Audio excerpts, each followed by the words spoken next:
நேற்றைய தினம் மே 16 என்பது இந்திய வரலாற்றில் ஒரு புதிய யுகத்தை துவக்கியுள்ளது.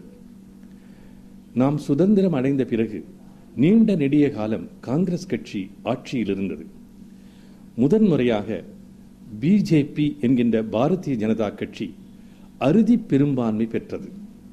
272 சீட்டுக்கு மேலே ஏறத்தாழ 285 சீட்டுகளுக்கு வெற்றி பெற்றிருக்கிறது.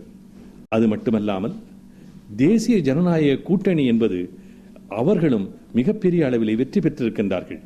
ஆகவே தேசிய ஜனநாயக கூட்டணி என்பது இன்றைய தினம் இந்திய அளவிலே பெரிய அளவிலே வெற்றியை தழுவியிருக்கிறது.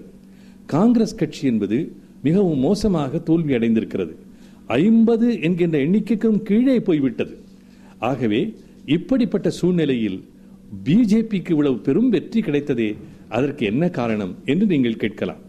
முதல் காரணம், பாரதிய ஜனதா கட்சி மக்கள் மத்தியில் ஒரு பெரும் நம்பிக்கையை ஏற்படுத்தியிருக்கிறது.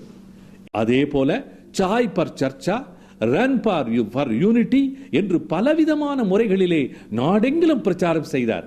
ஆகவே ஒரு பக்கம் அற்புதமான பிரச்சாரம், பிறகு காங்கிரசுக்கு மாற்றாக இந்த நாட்டில் உண்மையான நேர்மையான ஒரு தேசபக்தி அரசு அமைய முடியும் என்பதையும் எடுத்து காட்டினார். பிறகு நரேந்திர மோடி சூறாவளி சுற்றுப்பயணம் மேற்கொண்டார். இதன் விளைவாகத்தான் இவ்வளவு பெரும் வெற்றி கிடைத்திருக்கிறது. அந்த வெற்றியை கொடுத்த உங்கள் அனைவருக்கும் நன்றி, நன்றி, நன்றி.